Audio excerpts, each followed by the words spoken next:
Hello, I welcome you all on true advice BS. तो डेब्ट to equity ratio, अगर मैं किसी कंपनी में इन्वेस्ट करने जा रहा हूँ तो सबसे पहले मेरा एक पैरामीटर होगा जिसको मैं सबसे पहले चेक करूँगा। तो इसके लिए मैं आपसे एक क्वेश्चन पूछता हूँ। मान लो कि किसी कंपनी में आपको इन्वेस्ट करना है, आपको उस प्रमोटर के ऊपर पूरा भरोसा है, उस पार्ट को हम साइड रख देते हैं। तो अभी वो बंदा 90% पैसे लगा रहा है और 10% आपसे ले रहा है। मान लो 90 लाख रुपए वो लगा रहा है, 10 लाख रुपए आपको लगाने हैं।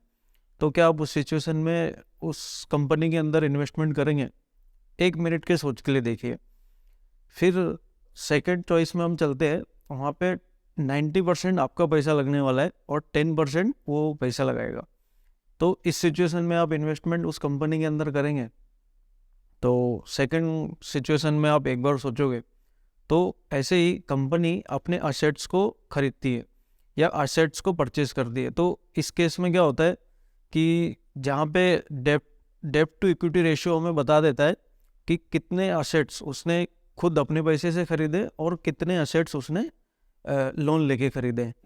जहाँ डेप्ट टू इक्विटी रेशियो हम कैसे देख सकते हैं, तो यहाँ पे मैं स्क्रीनर वेबसाइट डालता हूँ। फ्रेश स्क्रीनर वेबसाइट पे हम लोग गए, किसी भी कंपनी को हमने यहाँ पे खोल लिया, हीरो मोटोकॉर्प को खोल लिया। उसको खोलने के बाद यहाँ पे हम सीधे देख सकते हैं। तो इन जो पैरामीटर है इनको हम सेट भी कर सकते हैं अपने हिसाब से।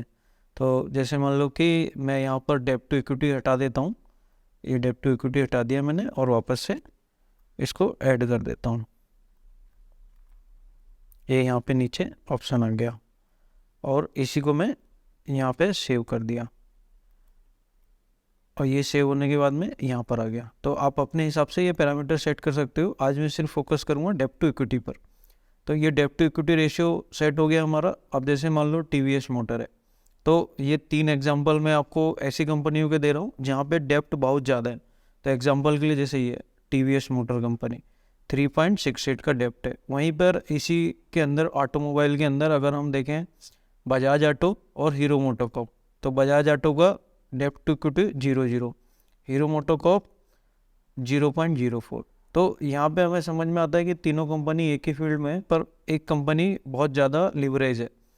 तो अब ये आपका चॉइस है, आप किसके साथ में जाओगे। पर बेटर हमें ये देखना है कि बेटर कौन सी है, जिसको मतलब हम एक्सक्लूड करते जाएंगे तो जो बेटर चॉइस है हमारे पास, हम उसके पास जा सकते हैं।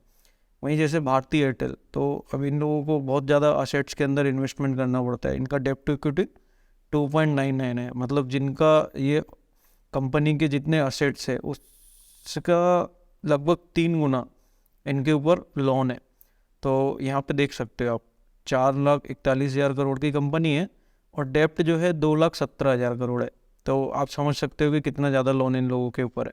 सेम ब्लैक बॉक्स लिमिटेड, तो जैसा कि नाम में ही है, वहीं पे ब्लैक बॉक्स हमारे पास डेप्ट टू इक्विटी 2.46 है और डेप्ट जो है 632 करोड़।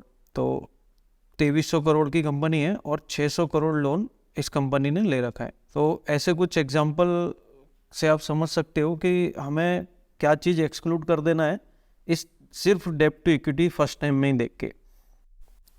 जब भी हम किसी कंपनी के अंदर इन्वेस्ट करते हैं तो हमारा जो हिस्सेदारी होती है या हम जिस पार्ट को खरीद रहे हैं वो होता है ऑनर इक्विटी। तो इक्विटी का वैल्यू जब ही रहता है जब वो कंपनी एक प्रॉफिटेबल कंपनी है। तो जैसे मान लो कि कोई एक बिल्डिंग है और वो एक प्राइम लोकेशन पे बनी है, तो हम उसमें इन्वेस्ट करेंगे कि हाँ, एक रेंट भी जो है प्राइम लोकेशन के हिसाब से आएगा। पर मान लो कि अगर वो उसका इनकम सोर्स जो है या उस बिल्डिंग के अंदर कोई एक ऐसा ऑब्लिगेशन आ गया जिससे हम उसको रेंट पे नहीं चढ़ा सकते, तो उसकी जो प्राइम वैल्यू थी वो भी पूरी गिर जाएगी। तो सेम केस कंपनियों में भी क्या होगा कि अगर कंपनी की वैल्यू गिर गई तो पहले डेप्टर्स आ जाएंगे अपना लोन वापस मांगने के लिए। इस कंपनी के ऊपर एबीजी शिपयार्ड लिमिटेड, यहाँ पे 3,700 करोड़ का जो है विलफुल डिफ़ॉल्टर है ये। तो सबसे पहले इस जैसे ये कंपनी डिफ़ॉल्ट में आई लिस्ट के अंदर में, सेम कंपनी गीतांजलि लिमिटेड, इसके पास 7,000 करोड़ का लोन है। तो जैसे ही ये विलफुल डिफ़ॉल्टर की लिस्ट में आई तो यहाँ पे हम लोग देख सकते हैं पहले गीतांजलि लिमिटेड, सबसे पहले इक्विटी ओनर के साथ क्या हुआ, ये इसकी हिस्ट्री है। तो अगर आप इस कंपनी में यहाँ पे ग्राफ देख के इन्वेस्टेड हो गए तो कुछ लोग जो है ग्राफ देख के प्रिडिक्शन करते हैं कि ये कंपनी कहाँ जाएगी, और मान लो कि यहाँ से ये यहाँ चली गई और ये ड्रॉप में आई और आप फिर यहाँ पर इन्वेस्ट हो गए, तो आज एक्सीडेंट होना ज़रूरी है। तो same case ABG shipyard limited के साथ है। तो एबीजी शिपयार्ड लिमिटेड में अभी दोनों कंपनी डीलिस्ट हो गई है। तो यहाँ पे ये 10 ईयर का ग्राफ में हम लोग गए, तो इसमें भी जिस ऑनर्स ने यहाँ पे 303 रुपये 323 रुपये का शेयर लिया होगा, उसका वैल्यू आज 1 रुपये 2 रुपये है। डीलिस्ट होने के बाद में भी उसको कुछ मिला होगा कि नहीं मिला होगा, इसकी भी कोई गारंटी नहीं है, वो कब तक घूमता रहेगा।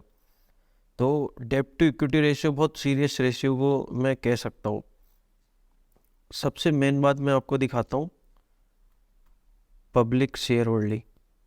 तो जब ये सब चीज़ हो रहा था उस टाइम पे पब्लिक शेयर होल्डर कितने थे, अब ये मैं एग्जैक्टली नहीं कह सकता कितने इसमें रिटेल इन्वेस्टर होंगे, पर मोस्ट ऑफ द टाइम सबसे बड़ा केस हमारे पब्लिक जो रिटेल शेयर होल्डर है उनको ये सब चीज़ के बारे में पता नहीं होता, वही मिलते। सेम गीतांजलि में भी हम अगर चलेंगे तो गीतांजलि में पब्लिक शेयर होल्डिंग तो 2016-2017 के बाद रिकॉर्ड नहीं है इस कंपनी का, 2016 के आसपास 59, 63, 59, 56। तो ये जो हेयर कट हुआ होगा वो किसके पैसे का हुआ होगा, इक्विटी ओनर का। तो ये डेब्ट टू इक्विटी अगर हम पहले से देख लेंगे तो कुछ चीज़ें हम प्रिडिक्ट कर सकते हैं कि भाई यहाँ पर हम ये चीज़ में नहीं जाए तो अच्छा है।